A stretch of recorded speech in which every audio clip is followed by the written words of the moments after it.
So we beg you for your support at this point. We're just starting. Big learning curve. Had to learn how to use a camera. Quite not good at it yet. Had to use how to use a microphone. Not too good at that yet. It's a sailing channel. We're learning how to sail a bigger boat than we've ever had before. So the learning curve is huge. And this is why I haven't got videos up fast. I'll try to get them up faster and faster as we get better and as we learn. But sailing channel is Sails and Tall Tales. Sails and Tall Tales. And we're going to have a lot of fun. And anyway, just a little introduction. We'll show you a video now. Most of it's about the dream and about the boat and about the boat work, but eventually we'll get out there and sail. And it's only the beginning of April, so we've got lots of seasons. We're hoping 5 months. I'm not sure. We'll sure find out. Anyway, follow us along. Thanks for coming.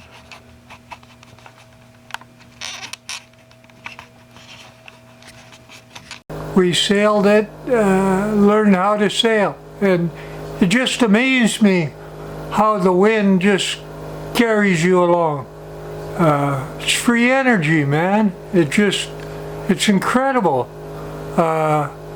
You can actually sail against the wind, me and I found out, by tacking back and forth into it, as long as your boat will go, 30 degrees off the wind, which most boats will. You can sail against the wind. It's amazing. Anyway, that old day taught me how to sail. It taught me that a tack was better than a jive.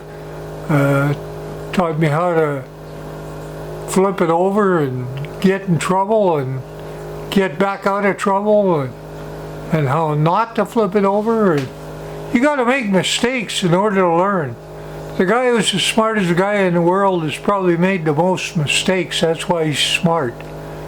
Anyway, the dream started there, and then I bought a Calibri. We moved to Saskatchewan. I was born and raised in Winnipeg, Manitoba. We sailed east of Winnipeg along the Ontario border in a lot of the lakes up in that country, and then we moved to Saskatchewan. Here I am in the middle of the prairies dreaming about sailing.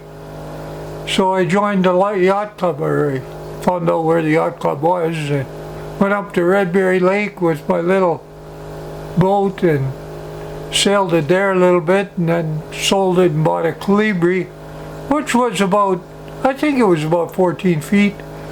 It had a rolling boom, so you could reef the main sail down wherever you wanted. It had a jib, which made turning a whole bunch easier than the little boat.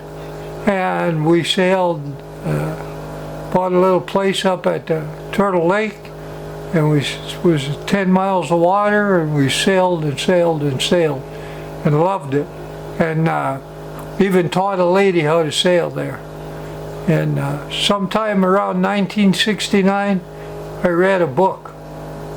I don't have the name with me right now, but the fellow was from New York City. He had done lots of, I don't know, all sailing, but he was on the ocean a lot. Did quite a bit of sailing, loved to sail, and he had lost his leg. And he'd been on land for 6 years and was quite depressed. And he got a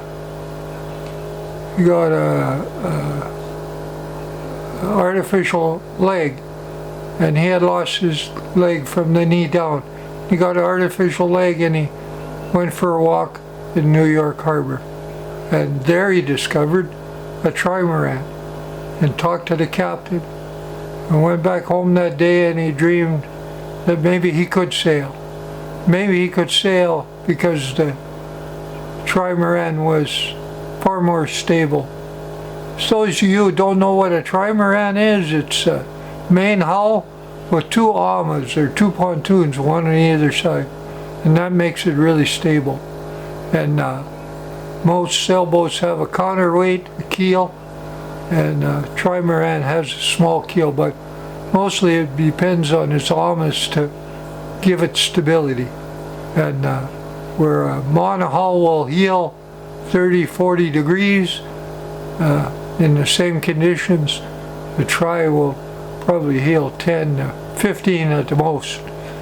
So he found that he could move around on board underway without any balance issues, which his artificial leg he thought would give him.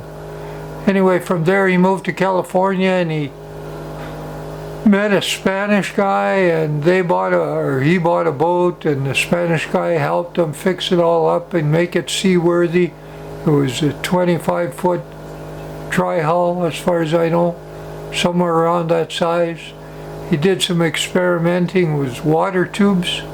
He was the first one to come up with a water tube, which is I won't get into that. It's a little more technical, later time maybe.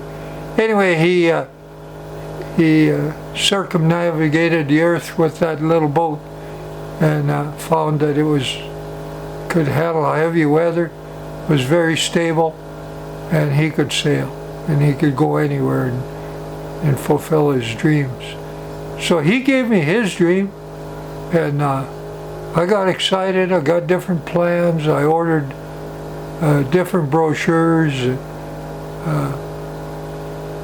I moved around Saskatchewan a little bit, and I ended up in Hawaii one time, and not that long ago, probably 12-15 years ago, and I met a couple guys there. I sailed on a 40-foot trimaran in Mexico on a whale watch for 3 days, and it was working. We were working, so we did our watches while we were on board, and got to handle a boat, which was wonderful. I was alive for the first time in a long time out in the real ocean, and talked to, there was 3 captains on board, 3 guys with their captain's license on board, and one of them explained to me that he loved trimarans, and he actually was a captain on a monohull, but whenever he got a chance, he went with these guys on their tri, and he really wanted, his boat of his dreams was a Corsair. He said, so when you get back home, go online and look up the Corsair. So I did, and I ordered brochures, and I dreamed about having a Corsair. Of course, I was on the prairies, and I was landlocked, and there was a lake there that was 100 miles of water. It was a man-made lake deep in the Baker Lake. It was as a result of them building a hydro dam on the river, and they swelled up the river into a big lake years ago. And so I went down to Elbow Harbor, and they had a bunch of large monohulls there, and I thought, well, maybe I should look for a boat and put it in there, and I thought, no. Anyway, I was going to build one. We got into canoes. I built a canoe.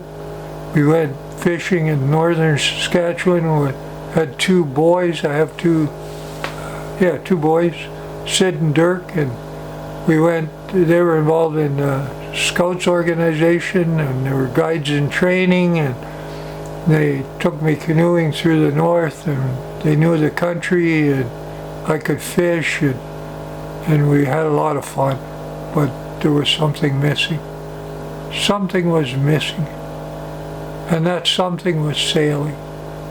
And 4 years ago I got a chance to move to the West Coast, and with my spouse Margie and our little dog Bridget.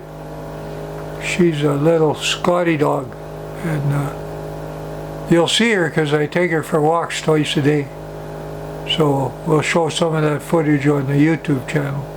Anyway, I'm sharing this because I wanted to share my dream with you. And last summer, after being here 3 years, we looked at all kinds of options. Slip fees are terrible high here, so I couldn't afford to have a boat because of the cost of keeping it. Then I found out that if you had a mooring ball, you could put your own mooring ball in. There's a lot of laws and rules around it, but you can. If you do it properly, you can put your own mooring ball in, and you can tie your boat to the mooring ball, and all the costs are is putting the mooring ball in. Once you got the costs covered there, you can moor for free. So I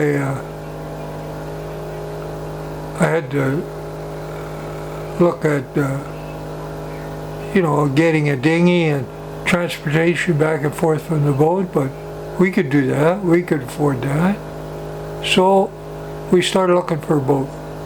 Probably last spring, really seriously. All of a sudden we found one.